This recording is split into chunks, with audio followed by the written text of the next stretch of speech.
Bismillahirrahmanirrahim. Assalamualaikum warahmatullahi wabarakatuh. Perkenalkan, nama saya Alan Abdus Salam dari jurusan Hukum Keluarga Islam Fakultas Syariah Institut Agama Islam Negeri Salatiga. Alhamdulillahirrahmanirrahim.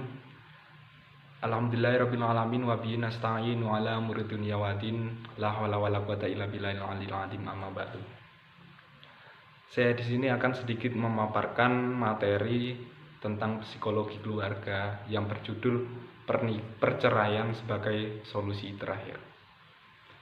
Dalam sebuah keluarga tentunya tidak jauh dari permasalahan-permasalahan hidup, mulai dari permasalahan ekonomi, permasalahan individu, sang istri atau sang suami, atau bahkan perceraian bisa dilakukan atau bisa disebabkan oleh adanya benturan dari orang lain, misalkan mertua atau yang lainnya.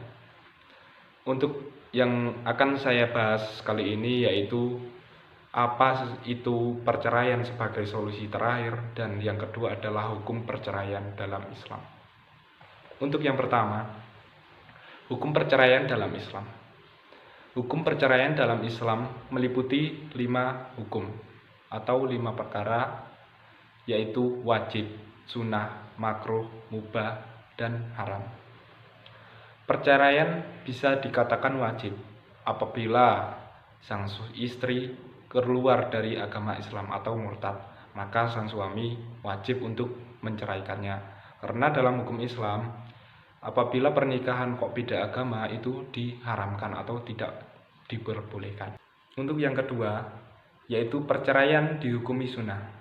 Ternyata perceraian juga bisa dihukumi sunnah dengan syarat-syarat tertentu. Salah satunya penyebab perceraian dihukumi sunnah adalah ketika sang suami tidak bisa atau tidak mampu untuk memenuhi kebutuhan sang istri, atau tidak bisa menjaga martabat keluarganya, maka perceraian tersebut dihukumi sunnah.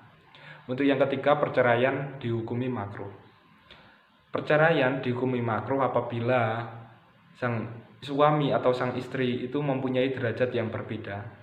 Misalnya sang istri derajatnya lebih tinggi daripada sang suaminya, sehingga suami kurang enak atau kurang elegan dengan sang istri atau sang mertua, maka perceraian tersebut bisa dihukumi makruh. Untuk yang keempat, perceraian bisa dihukumi mubah apabila sang istri atau sang suami sudah tidak bisa lagi memenuhi nafsunya atau ada kelainan fisik dalam suaminya, maka perceraian tersebut bisa dihukumi mubah.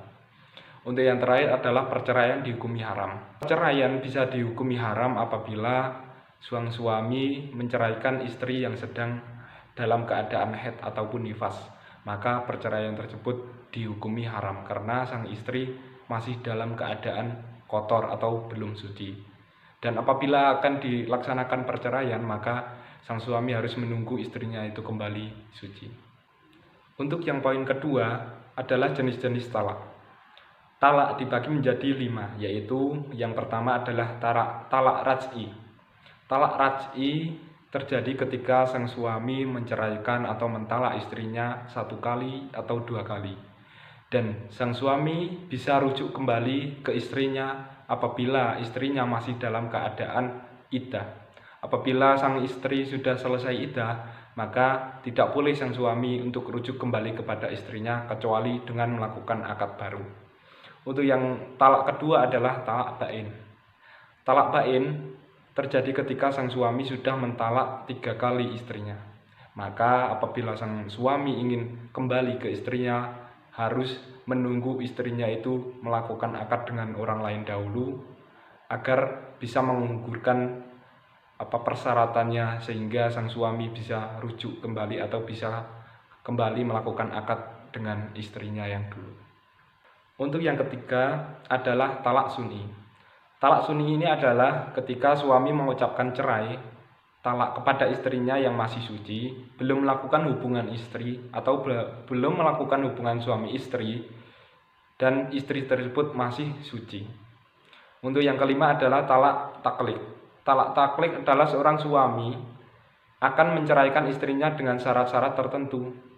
Dalam hal ini, jika syarat atau sebab yang ditentukan itu berlaku, maka terjadilah perceraian atau talak. Jadi talak taklid adalah apabila sang suami, sang istri itu mempunyai suatu permasalahan, yang itu permasalahan itu di luar keagamaan, misalnya di luar keluarga, yaitu ekonomi atau dan lain-lain. Untuk yang ketiga adalah talak sun'i. Talak sun'i ini adalah ketika suami mengucapkan talak kepada istrinya, sedangkan istrinya masih dalam keadaan suci dan belum melakukan hubungan suami istri kepada istrinya tersebut. Untuk yang keempat adalah talak bid'i. Talak bid'i adalah ketika suami mengucapkan cerai kepada istrinya yang masih suci dan belum melakukan persetubuhan atau melakukan hubungan suami istri. Dan yang terakhir adalah talak taklid. Talak taklid terjadi ketika yang menceraikan istrinya dengan syarat-syarat tertentu. Dalam hal lain, jika syarat atau sebab yang ditentukan berlaku, maka terjadilah perceraian atau talak.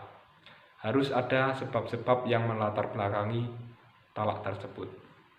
Yang poin terakhir adalah gugat cerai istri. Ada dua perkara yang menyebabkan gugat cerai istri. Yang pertama adalah fasyih. Fasyih merupakan pengajuan cerai tanpa adanya komposisi dari sang istri ke suami, akibat beberapa perkara atau ada suatu permasalahan yang melatar belakangi terjadinya perceraian tersebut, sehingga bisa dilaporkan ke pengadilan untuk digugat kembali. Untuk yang kedua adalah khuluk. Khuluk adalah perceraian yang merupakan buah kesepakatan antara suami dan istri. Jadi khuluk itu adalah perceraian yang sudah disepakati antara suami dan istri, baik itu perceraian terjadi 1 kali, 2 kali, atau yang lainnya, dengan adanya pemberian sejumlah harta dari istri kepada suami, atau biasanya adalah harta gonogini, dan ada juga untuk hak asuh anak apabila sudah mempunyai anak. Nah, itulah materi yang dapat saya sampaikan. Untuk kesimpulannya, bahwa pemutusan hubungan perkawinan itu bisa disebabkan